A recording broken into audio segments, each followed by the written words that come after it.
My name is Samantha Wilson, but everyone calls me Sam. At 28, I never imagined my own parents would block my path to my sister Audrey's wedding. Standing outside the luxurious country club in my carefully chosen navy dress, clutching a wrapped gift, I froze when my father's stern face appeared. "You're not on the guest list," he said coldly, while my mother averted her eyes. The weight of those words knocked the air from my lungs. How could my only sister not want me at her wedding? I should have seen the signs. If you're watching the story, please hit that subscribe button and let me know in the comments where you're viewing from. I never expected my family story would unfold like this. Growing up, Audrey and I were inseparable despite our 4-year age difference. As the older sister, I took my role seriously, braiding her hair before school, defending her against neighborhood bullies, and keeping her secrets sacred. We'd whisper dreams to each other during thunderstorms, huddled under blanket forts with flashlights illuminating our matching smiles. She'd hold the ladder while I climbed trees, and I'd help her practice dance routines in our backyard. It was always understood we'd stand beside each other on our wedding days, just as we'd stood together through childhood. "When you get married, I want to wear blue," Audrey had declared when she was 12, planning my hypothetical wedding while sprawled across my bed.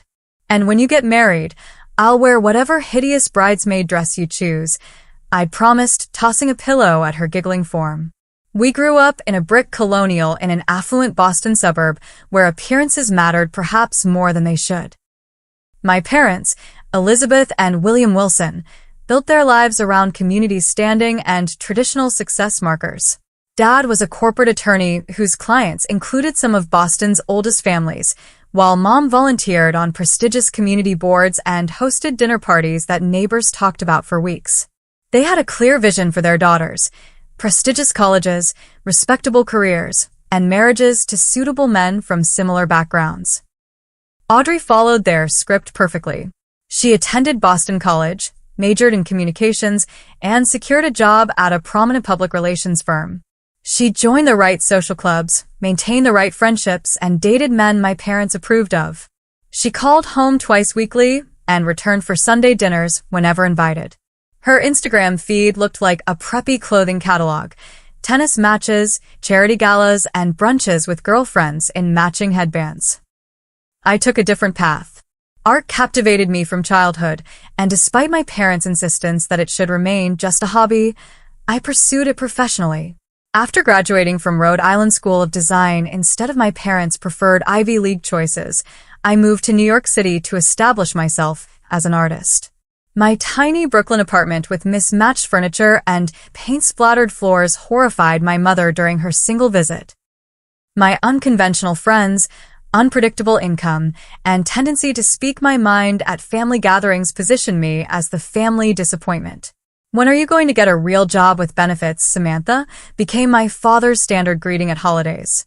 "Those tattoos are going to look terrible when you're older," my mother would add, eyeing the watercolor-style floral design on my forearm.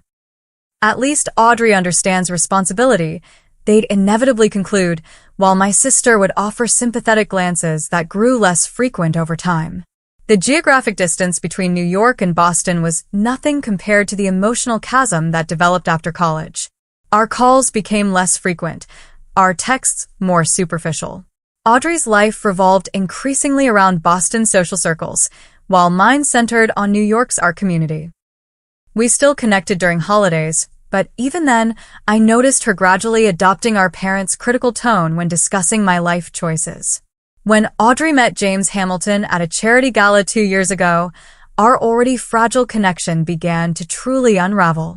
James came from old Boston money, worked in his family's investment firm, and embodied everything my parents valued: pedigree, wealth, and conformity. 6 months after they began dating, I was summoned home for a special family dinner. "James is wonderful," my mother gushed while setting the formal dining table with the wedding china. "His family belongs to the same country club as the Prescotts."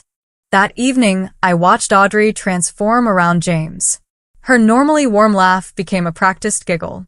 She interrupted me whenever I mentioned my art or New York friends. When I told a harmless story about our childhood tree-climbing adventures, she quickly changed the subject. Audrey was always the sensible one, my father told James, patting my sister's hand approvingly. Samantha has always been our free spirit.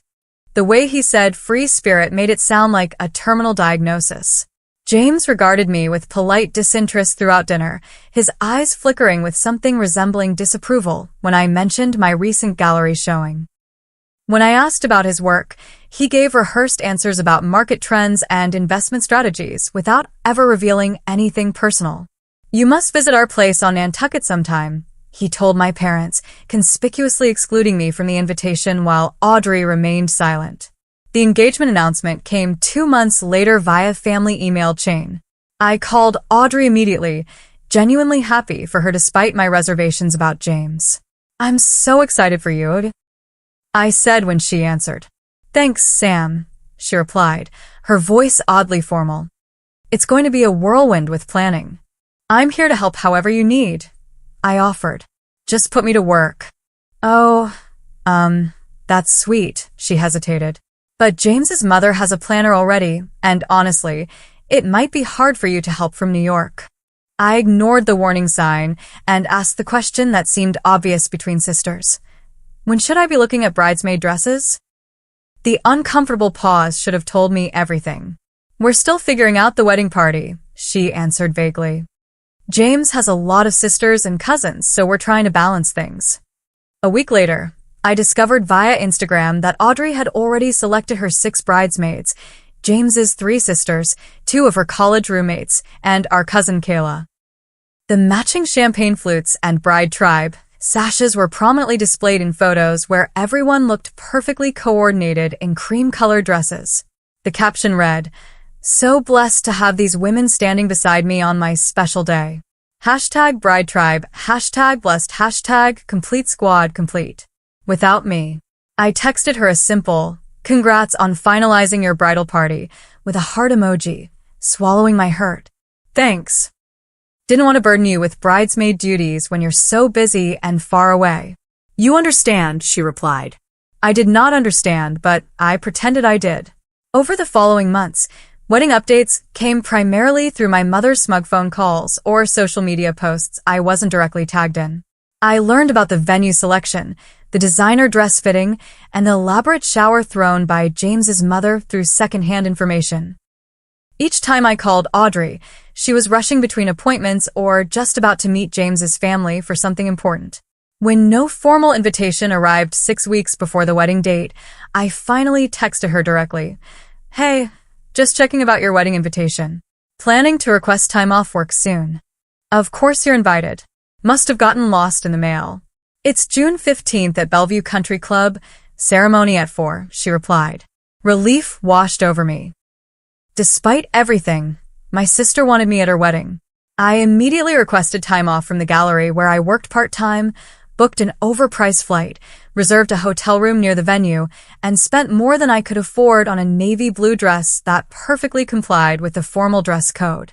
I selected a wedding gift from their registry, an absurdly expensive crystal vase, and even scheduled a hair appointment in Boston to ensure I'd meet my mother's standards.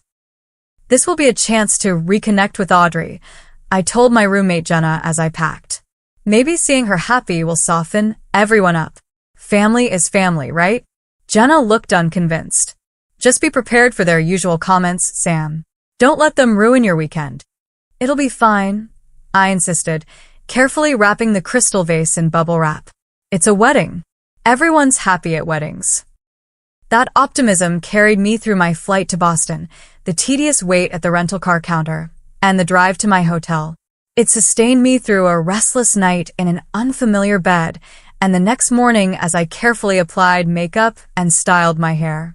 It remained as I navigated to Bellevue Country Club, admiring the manicured grounds and impressive stone facade. That optimism evaporated the moment I approached the entrance and saw my parents' faces, their expressions a clear barrier as effective as any security guard. The Bellevue Country Club exuded old money and tradition from every manicured hedge and gleaming window. White chairs arranged in perfect rows faced an elaborate floral arch on the sweeping lawn. Guests in summer suits and designer dresses mingled on the terrace, champagne flutes catching the afternoon sunlight. Everything looked precisely as I'd imagined my sister's wedding would, except for my parents blocking my path like human barricades. Dad, what do you mean I'm not on the guest list? I clutched my invitation.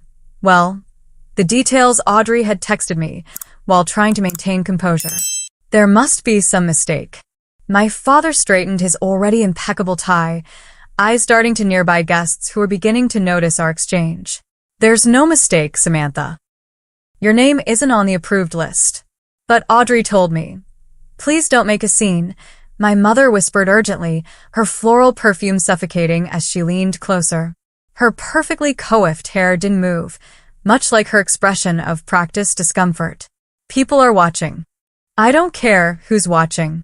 This is my sister's wedding. My voice rose despite my best intentions. I took time off work. I flew here. I bought this dress and this gift because Audrey specifically told me to come. My father's jaw tightened, the muscle visibly clenching beneath his cleanly shaved skin. Audrey specifically requested you not attend. Those were her exact words. The statement hit like a physical blow. I actually stepped backward, heel wobbling on the brick pathway. That's not possible. She texted me the details herself.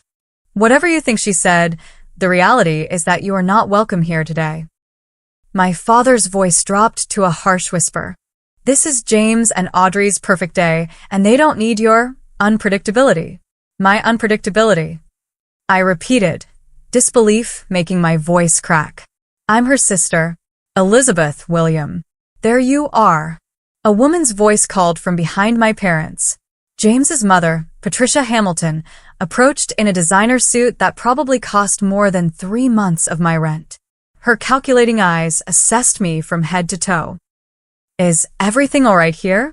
Perfectly fine, Patricia. My mother replied with forced brightness. Samantha was just leaving. I am not leaving until I speak with Audrey. I stood my ground, though my knees felt weak. She invited me herself. Patricia's surgically tightened face barely moved as she frowned. I handled the final guest list personally with Audrey, and I can assure you, your name was not on it. Security is very strict here at Bellevue.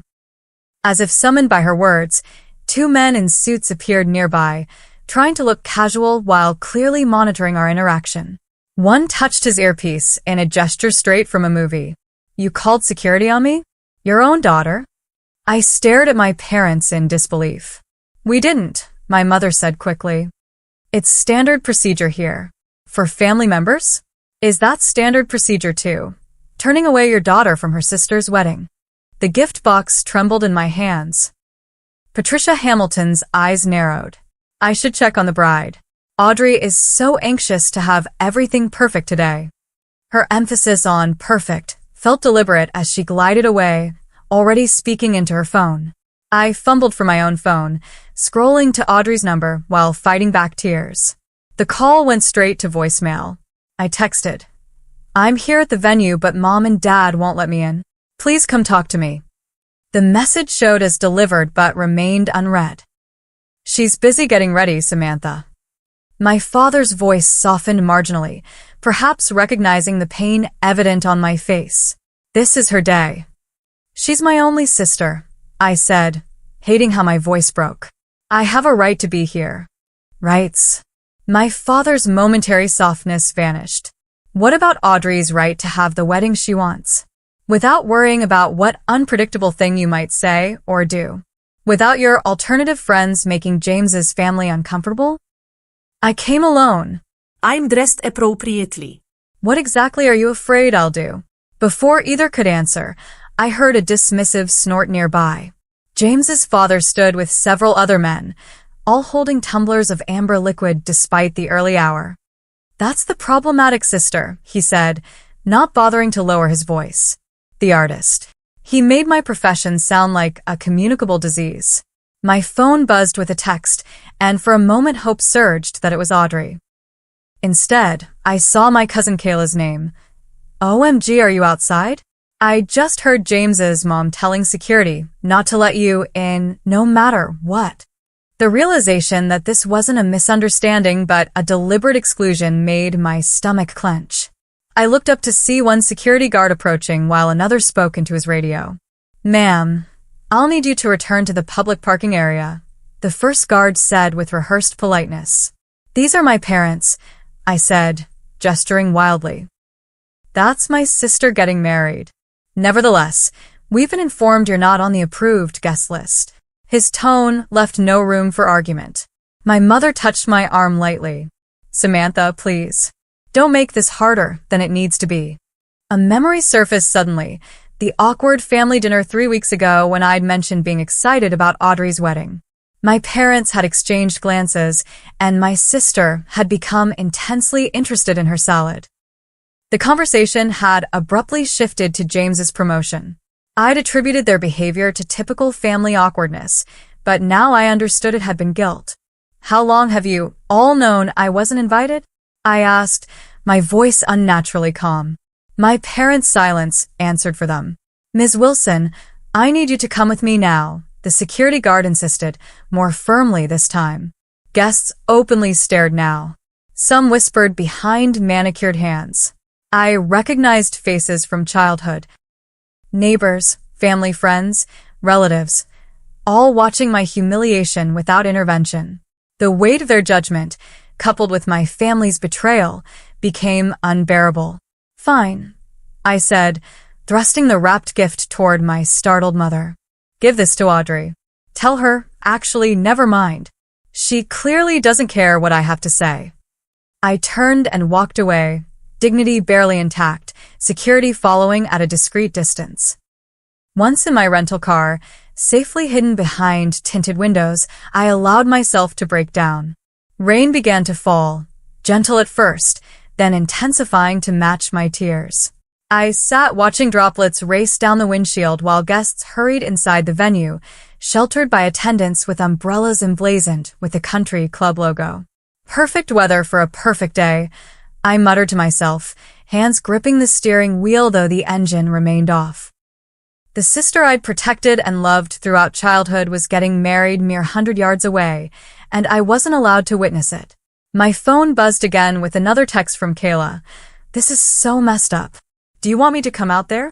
I appreciated her offer, but couldn't bear more pity. "No, stay." "Someone should see Audrey get married. Take pictures?" "Of course. But seriously, Sam, something weird is going on. No one will say why you're not invited. It's like they've created some big secret about you."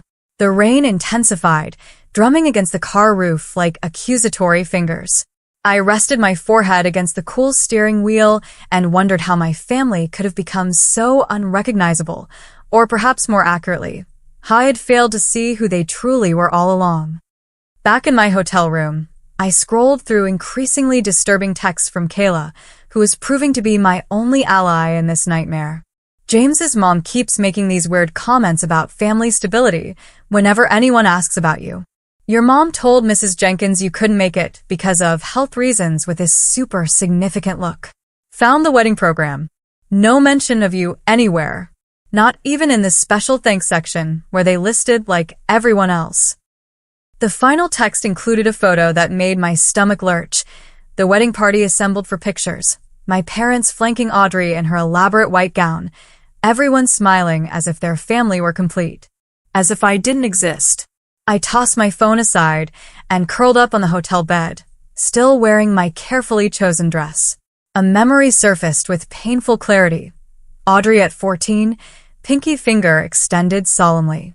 Promise we'll always be there for each other no matter what? She'd asked after a particularly vicious fight with our parents about her curfew. I'd stood up for her, absorbing our father's anger so she wouldn't have to. "Promise," I'd responded, linking my finger with hers. Sisters before misters, family above all. What had happened to that sister?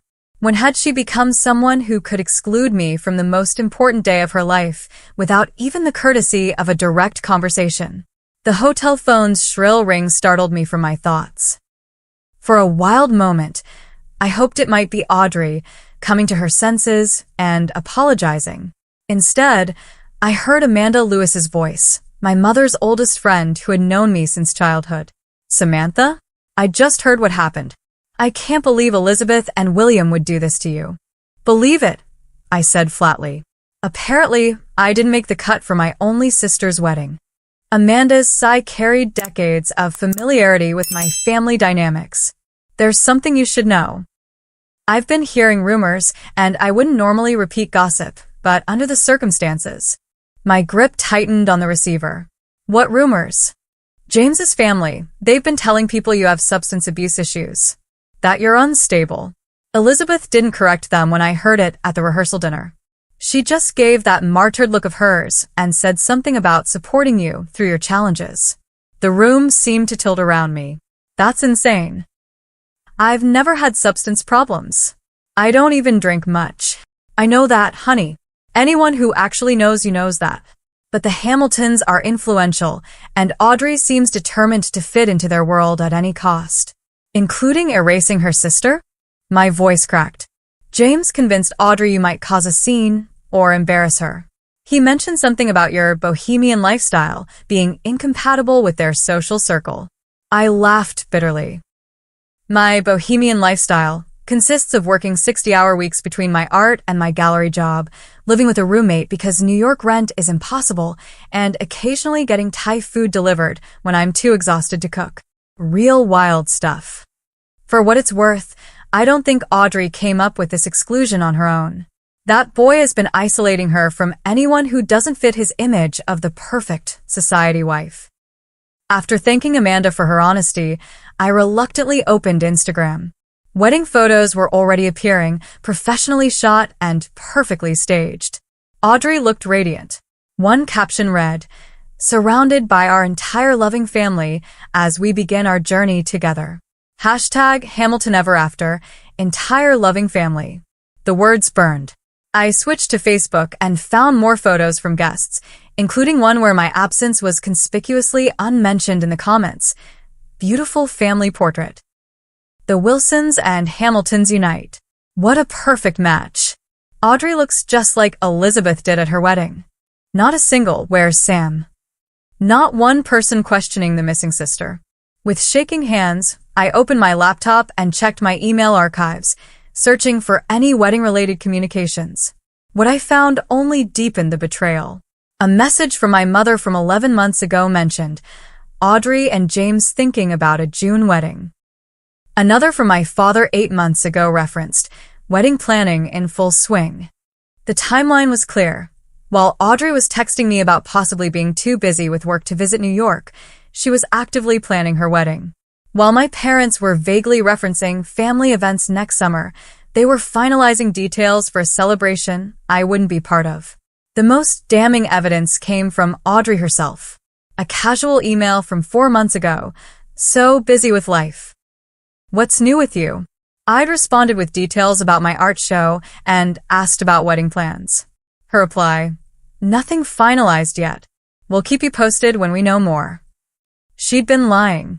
They'd all been lying, creating an elaborate fiction to keep me believing I was included while systematically ensuring I wasn't. My phone buzzed with a new text from Kayla. Reception starting. "I feel awful being here when you can't be. What they did is so wrong." I sent back, "Not your fault. Just tell me one thing. Was my name ever on any guest list? Even a preliminary one?" Her response came quickly. "I just asked the wedding planner pretending I was confused about seating. She checked her records and said your name never appeared on any version of the list from day one." I'm so sorry, Sam. The confirmation hit like a physical blow. I curled around a pillow in my hotel room, body shaking with silent sobs. It wasn't just that I'd been excluded from my sister's wedding. I'd been erased from my family's narrative altogether. My parents, who should have advocated for me, had instead helped construct the lie. My sister, who had once promised to always stand by me, had decided I wasn't worthy of witnessing her most important day. I'd lost not just an invitation to an event, but my entire concept of family. Every childhood memory now required re-examination. Every family photo on my apartment wall suddenly felt like fiction. If they could exclude me so completely from this milestone, had I ever truly belonged?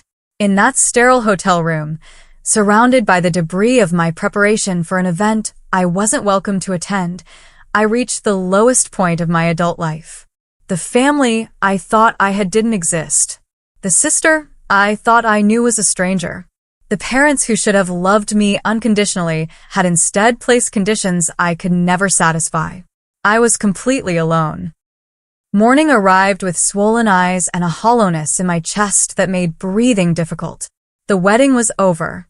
My sister was officially Mrs. Hamilton, celebrating at some exclusive breakfast or perhaps already departing for her honeymoon on James's family yacht.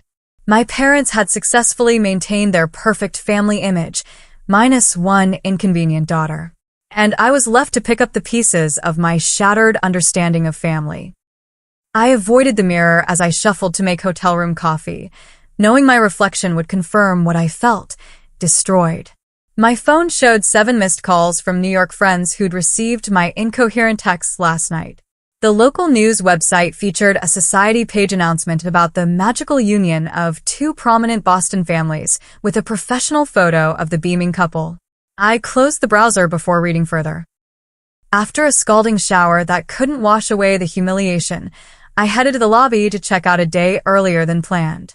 The elevator doors opened, and I nearly collided with Mrs. Henderson, my high school art teacher. "Samantha Wilson," she exclaimed, genuine warmth in her voice. Then her expression shifted as she took in my appearance. "Oh, dear, are you all right?" I attempted a smile that felt more like a grimace. "Just checking out. Heading back to New York." Her eyes narrowed with concern. "I thought your sister's wedding was yesterday? Aren't there usually brunches and things the day after?" The simple question cracked my fragile composure. Before I could stop myself, the entire humiliating story spilled out in the hotel lobby, being turned away, learning about the deliberate exclusion, discovering the lies that had spanned months. Mrs. Henderson guided me to a quiet corner of the lobby, listening without interruption. When I finally ran out of words, she placed a weathered hand over mine. "What they did was cruel, Samantha. Unforgivably cruel. But it says everything about them and nothing about your worth. Then why does it feel like I'm the one who did something wrong?" I whispered. "Because that's what families like yours do. They make the truth-tellers feel like the problem." She squeezed my hand. "I've taught in this town for 35 years. I've watched families like yours operate. They're so concerned with appearances that they'll sacrifice authentic relationships to maintain the facade. But Audrey and I were close once. We really were." Mrs. Henderson nodded. "I remember. You were inseparable in school. But sometimes people choose the path of least resistance. Standing up to family pressure requires tremendous courage, especially when there's money and status involved." Her perspective was the first that had made any sense since this nightmare began. We talked for nearly an hour, her gentle wisdom providing the first moments of clarity I'd experienced since being turned away at the venue entrance. "What will you do now?" she asked as we prepared to part. "Go home to New York, I guess. Try to move forward somehow." She hugged me tightly. "Your talent and your honesty will serve you well, Samantha. Those are far more valuable than social standing or family connections. Never forget that." Strengthened by this unexpected kindness, I decided to make one final stop before leaving Boston, my parents' house, where I still had a few belongings stored in what was once my bedroom. I hoped to slip in and out while they attended post-wedding festivities, avoiding another confrontation. The house looked exactly as it always had, perfectly maintained colonial with precision-trimmed hedges and seasonal flowers in coordinating colors. I used my old key, half expecting the locks to have been changed along with my family status. My childhood bedroom was now unrecognizable. The walls had been repainted from my chosen blue to a neutral beige. Most of my posters and photos had been removed. Boxes labeled storage occupied the floor space, and the twin bed was covered with plastic bins of Christmas decorations. I'd been literally erased from the physical space I once occupied. Opening my closet, I found most of my remaining belongings had been consolidated into 2 cardboard boxes labeled Sam, in my mother's precise handwriting. Yearbooks, childhood art projects, and photo albums had been efficiently packed away, as if in preparation for my complete removal from family memory. As I sorted through the items, deciding what was worth taking, I discovered my parents had discarded several sentimental pieces. Awards from art competitions they'd never attended, journals filled with teenage thoughts, and a handmade quilt from my grandmother who had always encouraged my creativity before her death. The casual disposal of these treasures felt like another deliberate wound. I was carefully wrapping a small sculpture I'd made in high school when my phone rang. Taylor, my best friend since college, was calling for the third time that morning. Finally, I've been worried sick since your text last night. What the actual hell, Sam? They didn't let you into your own sister's wedding. Hearing Taylor's fierce indignation released something in me. I sank to the floor of my former bedroom and told her everything, from the moment of rejection at the venue to discovering my room transformed into storage space. That's not a family, that's a cult, Taylor declared. Seriously, who does that to their own daughter? Their own sister? Apparently mine. Well, fuck them. No, seriously, fuck all of them. You deserve so much better than people who would treat you this way. Taylor's anger on my behalf felt like a warm blanket around my cold shock. You still have family, Sam. It's just not the one you were born into. It's the one you've created. Me, Jenna, Miguel, all of us who love you exactly as you are. Her words triggered a memory from therapy sessions I'd briefly attended after college. Family isn't always blood. It's the people in your life who want you in theirs. I don't know how to process this, I admitted, staring at the beige walls that had once displayed my artwork. By coming home, your real home, with people who actually appreciate your magnificent, creative, honest self, will help you through this. When we hung up, I sat surrounded by the remnants of my childhood, considering Taylor's perspective. She was right. While I'd been desperately seeking approval from people incapable of giving it, I'd built a supportive community in New York who valued the very qualities my biological family rejected. I packed only what truly mattered, a few childhood photos, my grandmother's handwritten recipes, and a small sketchbook Audrey had given me for my 16th birthday, inscribed, "To my amazing sister, never stop creating." The rest I left behind, a deliberate unburdening. Before leaving, I made an impulsive decision. Instead of flying back to New York as planned, I drive the rental car back, taking a winding route along the coast. I needed time and space to process before returning to my life. I sent a quick text to Jenna about my changed plans, canceled my flight, and extended the car rental. As I pulled away from my childhood home, I experienced not the crushing grief of the previous day, but something unexpected. A quiet determination to reclaim my narrative from those who had tried to edit me out of it. The first decision made from strength rather than pain felt significant, like placing a single stone in what would become the foundation of my rebuilt sense of self. I couldn't control my family's actions, but I could control my response. I couldn't force them to include me, but I could choose who to include in my own life going forward. With Boston receding in my rearview mirror, I felt something I hadn't expected. Not closure, exactly, but the first fragile seedling of possibility breaking through the scorched earth of betrayal. I had just finished loading the last of my chosen belongings into the rental car when another vehicle pulled into the driveway, my parents' Mercedes, returning far earlier than I'd expected. For a moment, I considered making a quick escape, avoiding another painful confrontation. But something inside me had shifted. I deserved answers, not more evasion. I stood my ground beside my packed car as my parents emerged from theirs, their faces registering surprise and then immediate discomfort at finding me there. They were still wearing their wedding finery from what I assumed was the post-wedding brunch. "Samantha," my mother said, her voice unnaturally high. "We didn't expect you to still be in town." Before I could respond, another car pulled up, a sleek black Audi that I recognized as James's. To my shock, Audrey emerged from the passenger side, still in a cream-colored dress from some post-wedding event. Our eyes met across the driveway, and she froze, one hand clutching her new husband's arm. "What is she doing here?" James asked my father, not bothering to address me directly. Something about his tone, the entitled dismissal, as if I were a service worker who had failed to perform adequately, ignited a calm, cold anger within me. I'm collecting my belongings, I said evenly, looking directly at Audrey, whose eyes immediately dropped to the ground. I didn't expect to see the newlyweds. Shouldn't you be boarding a private jet to some exclusive island by now? We're staying at the Hamilton estate on Nantucket tomorrow, my mother interjected nervously. They just came to collect a few things before heading to the hotel for tonight. An awkward silence descended as we all stood in the driveway, the absurdity of the situation almost laughable. 24 hours earlier, they had barred me from my sister's wedding. Now we were making small talk about travel plans. Well, congratulations on your marriage, I said to Audrey, maintaining the same calm tone. I would have told you in person yesterday, but apparently I didn't make the cut for your intimate ceremony of 300 guests. Audrey finally looked up, her expression a mixture of guilt and defensiveness. Sam, it wasn't personal.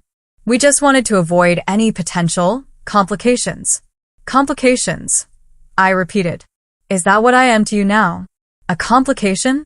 James stepped forward, his arm protectively around my sister. Audrey doesn't need this right now. She's exhausted from the wedding. The wedding I wasn't welcome to attend, despite being the bride's only sister. I turned back to Audrey. At least have the courage to tell me why. After everything we've been through together, you owe me that much. Perhaps we should all go inside, my father suggested, glancing uncomfortably at the neighboring houses where curtains had begun to twitch with curiosity. No, I said firmly. I'm not going back into that house. Say what you need to say right here. My mother made a distressed sound. Samantha, always so dramatic. This is exactly why. Why what, Mom? Why you excluded me from my sister's wedding. Why you've been lying to me for months. Why you let James's family spread rumors about me having substance abuse issues. My parents exchanged alarmed glances. Audrey's head snapped up. What rumors? Oh, you didn't know? I laughed without humor. Your in-laws have been telling people I'm an unstable addict. Apparently, that's the narrative they created to explain my absence. And our parents didn't correct them. We didn't know exactly what was being said. My father interjected quickly. Liar, I said quietly. Amanda Lewis told me she heard it at the rehearsal dinner, and you were right there, nodding sympathetically about my challenges. The only challenge I have is being born into a family that values appearances over honesty and social standing over loyalty. James's face had hardened. Your lifestyle choices reflect on Audrey now. As her husband, I have to protect her reputation. The Hamiltons have standards to maintain. My lifestyle choices? You mean being an artist? Living in New York? Having friends who don't summer on Nantucket? Among other things, he muttered. I turned to Audrey, whose eyes had filled with tears. Is that really why, AUD? Because I don't fit the Hamilton mold? Because James decided I might embarrass you? It's not that simple, she whispered. Actually, it is that simple, I countered. You had a choice between standing up for your sister and pleasing your husband's family. You chose them. You don't understand the pressure I've been under. Audrey suddenly burst out. Everything had to be perfect. The Hamiltons have expectations, traditions. They're connected to everyone who matters in Boston. And I don't matter? After everything we've been through together? That's not what I meant. She wiped at her tears, careful not to smudge her makeup. But you've always done whatever you wanted, Sam. You left for New York and never looked back. You didn't care what anyone thought about your choices. Do you have any idea how hard it's been living in your shadow? My shadow. I stared at her in disbelief. I've been the family disappointment since I chose art school over Harvard. How could you possibly be in my shadow? Because you were brave enough to leave, she cried. To build your own life. I've spent my entire life doing what everyone expected, being who everyone wanted me to be. And you just walked away from all of it like it was nothing. The revelation stunned me into momentary silence. My perfect, compliant sister had been envious of my independence? So, excluding me from your wedding was what? Punishment for living my own life. It was easier, okay? Audrey's voice cracked. It was easier to exclude you than fight for you. James's parents made it clear they didn't approve of you. Mom and Dad agreed it would be simpler if you weren't there. Everyone just wanted things to go smoothly. And lying to me for months? Leading me to believe I was invited? Letting me buy a plane ticket, book a hotel, buy a dress and a gift?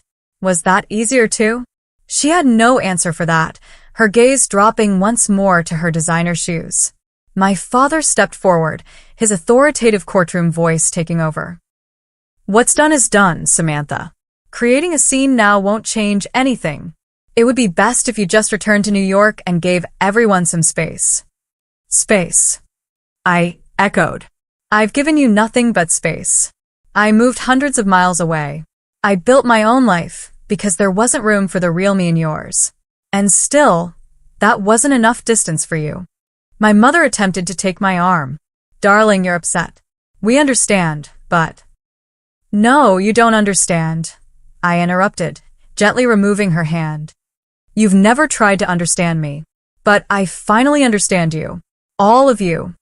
I looked at each family member in turn. You're so terrified of authenticity that you would rather lose a daughter and sister than risk a moment of social discomfort. James scoffed. Always the dramatic artist. Better a dramatic artist than a spineless conformist. I replied calmly. Audrey, I hope your marriage brings you happiness. I truly do. But know this, the same people you're trying so desperately to please would discard you in a heartbeat if you ever stopped fitting their mold. Just like they did to me. That's enough, my father said sharply. You're right, it is. I picked up the last box from the ground and placed it in my car. I didn't come here to cause the scene Audrey was so afraid I'd create at her wedding. I came for my belongings and some closure. I have both now. As I opened my car door, Audrey took a step toward me. Sam, wait. Maybe we can talk later, after things settle down? I looked at my sister, really looked at her, and saw not the confident, radiant bride from the wedding photos, but a scared woman who had traded her authenticity for acceptance. I won't be waiting by the phone, I told her quietly. If someday you want a relationship with the real me, not some sanitized version that makes your in-laws comfortable, you know where to find me. But I won't be diminishing myself anymore to accommodate people who see me as an embarrassment. The release of speaking these truths felt physical, as if I'd set down a heavy burden I'd been carrying for years. I got into my car without another word, leaving my stunned family standing in the driveway of the house where I'd grown up, but never truly belonged. As I drove away, I glanced in the rearview mirror. My parents had already turned toward the house, but Audrey remained, watching my departure. For a brief moment, I thought she might call out or run after me in some dramatic reconciliation scene. She didn't. She simply stood there, James's hand firmly on her elbow, as I turned the corner and disappeared from view. I hadn't caused the scene they feared. I hadn't broken down or begged for inclusion. Instead, I had found my voice and set my boundaries with dignity. For perhaps the first time in my life, I had stood my ground not through rebellion or defiance, but through a calm assertion of my own worth. The road ahead stretched empty and open, a blank canvas of possibility. The coastal highway between Boston and New York offered a different perspective than the quick plane journey I'd originally planned.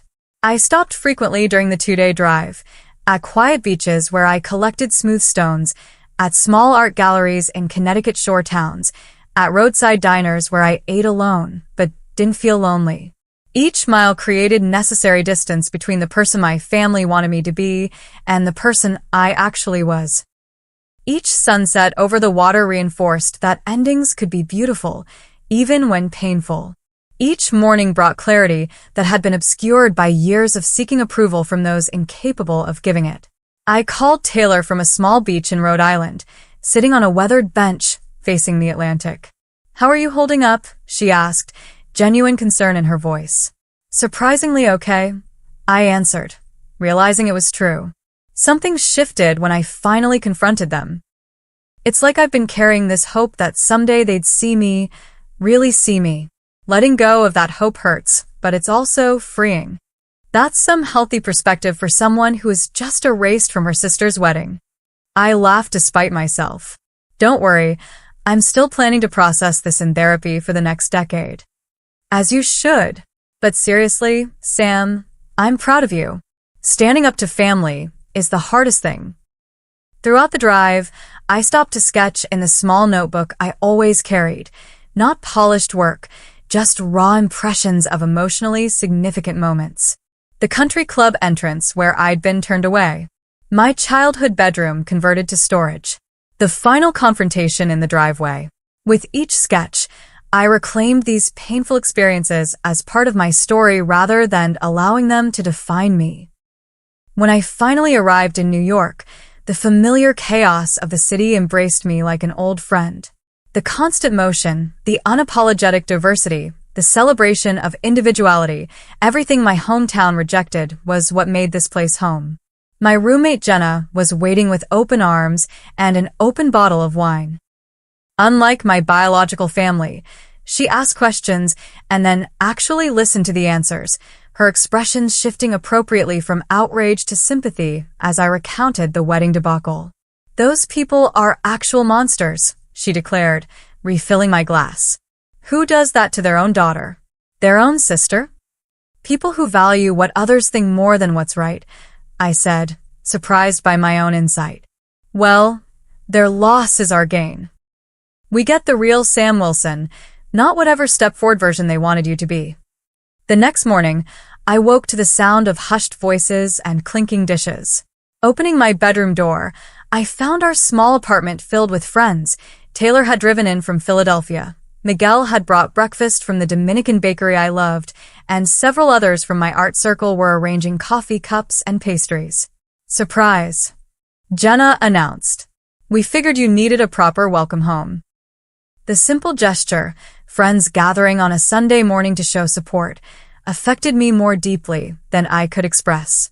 This was what family should feel like: acceptance without conditions, support without agenda, love without performance requirements.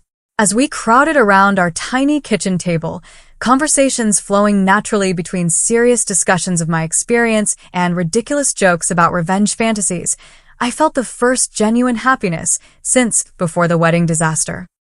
"I've been thinking," Miguel said, sliding a business card across the table. "You should talk to my gallery friend Eliza. She's putting together a show about identity and belonging that would be perfect for your work." I examined the card. Eliza Graham ran a respected gallery in Chelsea that featured emerging artists exploring societal themes. "You think my work would fit? Are you kidding? Your Fracture Reflections series is exactly what she's looking for, personal yet universal." This whole experience, as terrible as it's been, could fuel some incredible new work. The suggestion sparked something inside me. Throughout my artistic career, I'd often censored myself, creating work that was technically proficient but emotionally safe. What if I channeled this pain into something authentic and powerful? What if I used art to process what words couldn't fully express? The next morning, I called Dr. Martinez, a therapist recommended by a friend months ago whose number I'd saved but never dialed. To my surprise, she had a cancellation that afternoon. "What brings you in today?" she asked once I was seated in her comfortably worn office chair. "My family excluded me from my sister's wedding and has basically been lying to me for my entire adult life," I said, the bluntness surprising even me. "I need to figure out how to process that without letting it destroy me." Dr. Martinez didn't seem shocked by my direct approach. "That's a significant betrayal. How are you taking care of yourself right now?" The simple question, how was I caring for myself, not how could I fix my family, signaled I'd found the right therapist. Over the following weeks, our sessions became a crucial space for unpacking not just the wedding incident, but the lifetime of conditional acceptance that had preceded it. "You've spent years trying to earn love that should have been freely given," she observed during one particularly intense session. "What would it look like to stop trying to earn it?" That question catalyzed a period of profound change. I began establishing boundaries with my parents' attempts to contact me, responding to messages when I felt emotionally equipped, ignoring them when I didn't. I blocked James on all platforms and limited what Audrey could see of my social media life. I started a dedicated sketchbook for family session drawings, creating immediate after each therapy appointment. Professionally, I took Miguel's advice and contacted Eliza Graham, sharing both my portfolio and, after some hesitation, the personal story behind my newest work. To my amazement, she immediately saw the potential. "There's something raw and truthful happening in these new pieces," she said, examining sketches from my road trip that I developed into larger works. The Family Silhouette series, especially the negative space where figures should be, is powerful. 2 months after the wedding, Eliza offered me a spot in her upcoming exhibition, Belonging, Identity in a Fractured World. The validation from someone who had no obligation to appreciate my work meant more than any family approval ever had. As summer transitioned to fall, I established new traditions with my chosen family. Sunday brunches with Jenna and our friend circle. Tuesday nightlife drawing sessions followed by cheap wine at the dive bar around the corner. Monthly gallery crawls with Miguel and his boyfriend. These rituals anchored me as I navigated life, without the family connections I'd once thought essential. I changed my appearance in small but significant ways, cutting my hair into a style I'd always wanted but my mother had always criticized, getting a small tattoo of a compass on my wrist to remind myself to follow my own direction. Each change was a reclamation of self-determination, a quiet declaration that I no longer sought external approval. The most surprising development came in October, when I met Michael at a gallery opening for a mutual friend. Unlike James, who had evaluated me against some predetermined checklist of acceptability, Michael was genuinely curious about my authentic self. "Tell me more about your creative process," he said on our first date, leaning forward with genuine interest after I'd mentioned my upcoming exhibition. "What drives you to create?" The question was so refreshingly direct, so focused on understanding rather than judging, that I found myself opening up about how art had become my language for processing the world, including recent family trauma. "That's incredibly brave," he responded. "Using pain as creative fuel instead of letting it consume you." His perception of my art, and by extension me, as brave rather than problematic sparked a connection that developed naturally over the following months. For the first time, I was building a relationship without editing myself to be more acceptable. By the time my exhibition opened in November, I had constructed a life that felt authentically mine. Professional momentum, supportive friendships, a promising new relationship, and therapeutic tools for managing the lingering pain of family rejection. I wasn't healed in any simplistic sense, but I was building something meaningful from the wreckage of old expectations.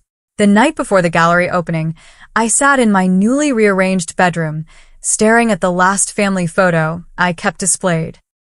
Audrey and me as children, arms around each other on a beach in Cape Cod, genuine smiles directed at each other rather than the camera. Despite everything, I couldn't bring myself to remove this evidence that we had once truly loved each other before expectations and social pressures had driven us apart. "I hope you find your way back to yourself someday," I whispered to her image, before turning out the light and preparing for my own moment of professional recognition. One my biological family wouldn't witness, but my chosen family would celebrate with genuine pride. 6 months after being turned away for my sister's wedding, I stood in Eliza Graham's gallery, surrounded by my work and my chosen family. Family Silhouettes, Presence in Absence, had received unexpected critical attention, with an arts writer from The New Yorker calling it a powerful exploration of belonging and exclusion, rendered with technical skill and emotional authenticity. The success felt validating, but secondary to the personal growth the work represented. Each piece contained some element of my family story: negative spaces where figures should stand, fragmented portraits with missing pieces, translucent layers suggesting memories being rewritten. Creating them had been painful but purifying, transforming private anguish into public connection as visitors shared their own experiences of family complexity. "I can't believe that's my girlfriend on the gallery wall," Michael said, appearing beside me with 2 champagne flutes. In the 4 months we'd been dating, he'd shown nothing but genuine interest in understanding my authentic self rather than trying to reshape me into some predetermined ideal. "Sometimes I can't believe it either," I admitted, accepting the champagne. A year ago, I was still seeking approval from people who were never going to give it. Taylor joined us, linking her arm through mine. To Sam finding her voice and sharing it with the world, she toasted, raising her glass. And to her horrible family for providing such excellent artistic material. We laughed, the humor a sign of healing. The pain hadn't disappeared, but it had transformed into something I could carry without being crushed by its weight. That evening, after the successful opening, I returned to my apartment to find an unexpected envelope in my mail. The Boston postmark and my sister's handwriting sent an immediate pulse of anxiety through me. Inside was a card with a simple message. Sam, I saw an article about your gallery show online. The work looks incredible. I always knew you were talented, even when I didn't have the courage to say so. Things with James aren't what I expected. His family's expectations are suffocating, and I'm starting to understand what you meant in our last conversation. I miss my sister. If you're ever open to talking, I'd like to try to rebuild some kind of relationship. On your terms, not mine or anyone else's. Love. Audrey I sat with the card for a long time, emotions swirling. Part of me wanted to dismiss it as too little, too late. Another part recognized the courage it must have taken for Audrey to reach out, especially if her marriage was struggling under the weight of the same expectations that had driven us apart. After careful consideration, I composed a measured response. Audrey, thank you for your note and for acknowledging my work. That means more than you might realize. I'm not ready for family holidays or pretending nothing happened. The wedding exclusion wasn't just hurtful, it was the culmination of a lifetime of conditional acceptance that I'm still processing. If you want to begin a conversation about building a new kind of relationship based on mutual respect and honesty, I'm cautiously open to that. But it would need to be just between us, without our parents' influence or James's family's expectations shaping the interaction. Take care of yourself. Sam. I mailed the letter the next day, setting clear boundaries while leaving open the possibility of reconciliation. Whether Audrey could meet me in that honest space remained to be seen, but my response came from strength rather than desperation for family connection. In the months that followed, I continued my therapy with Dr. Martinez, gradually developing a more nuanced understanding of my parents' limitations. Their obsession with social standing and conformity hadn't begun with me. They themselves were products of rigid upbringings where approval was conditional and appearances paramount. Understanding the origins of their behavior doesn't excuse it, Dr. Martinez emphasized during one session. But it might help you release some of the pain. I think I'm realizing they did the best they could with the emotional tools they had, I replied. The problem was, their best wasn't enough for a child who needed unconditional acceptance. And that's not your failure. It's theirs. This perspective shift allowed me to view my parents with more compassion without accepting their treatment as deserved. They were flawed humans who lacked the capacity to provide what I needed, not malicious villains intent on causing pain. This understanding didn't erase the hurt, but it helped me carry it differently. My relationship with Michael deepened as winter turned to spring. Unlike previous relationships, where I'd carefully edited myself to seem more acceptable, with Michael I could be authentically imperfect. When he first joined me for dinner with my artist friends, he fit seamlessly into the chosen family I'd built, appreciating their quirks and contributions to my life. I love how you've created your own traditions, he commented after a particularly chaotic but joy-filled Sunday brunch at our apartment. Everyone brings something unique to the table, literally and figuratively. I needed to reconstruct what family means to me, I explained. These people love me without conditions or expectations. They celebrate my successes without competition and support me through failures without judgment. That's what real family should be, he said simply. As my professional success continued to grow, with a second exhibition planned and a teaching opportunity at a community arts program, I established clear boundaries around sharing these achievements. My parents occasionally sent formal emails inquiring about my career progress, which I answered factually, but without seeking approval. Audrey and I had begun a cautious text exchange, primarily focused on her growing recognition of the family dynamics that had shaped us both. James's mother criticized my choice of charity work yesterday, she wrote in one particularly revealing message. It made me think of all the times I watched Mom and Dad criticize your art. I never stood up for you. I'm sorry for that. The acknowledgement, while healing, highlighted how different our paths had been. Audrey was just beginning to question the values that had been instilled in us, while I had spent years building an identity independent of family approval. The gap between us couldn't be bridged by apologies alone, but her growing awareness suggested a foundation for a different kind of relationship might be possible someday. During the winter holidays, I declined my parents' perfunctory invitation to Boston and instead hosted a chosen family Christmas in my apartment. Friends brought dishes representing their own family traditions or invented entirely new ones. We exchanged thoughtful, inexpensive gifts that demonstrated attention to each other's authentic selves rather than social obligations. The contrast between this warm, accepting celebration and the tense, performance-based holidays of my childhood couldn't have been starker. As I looked around at the mismatched furniture holding friends from diverse backgrounds, all laughing and belonging exactly as they were, I recognized the profound wisdom I'd gained through the painful journey of the past year. Rejection had actually been redirection. Being excluded from my sister's wedding had forced me to confront the conditional nature of my family's love and build connections based on acceptance rather than performance. The pain of family rejection would likely never completely disappear. Certain milestones would always carry a sting of absence. Future weddings, births, graduations where family connections would be assumed but not present in traditional form. Yet I had discovered that family could be created rather than merely inherited, chosen rather than assigned, built on authentic connection rather than genetic obligation. What are you thinking about?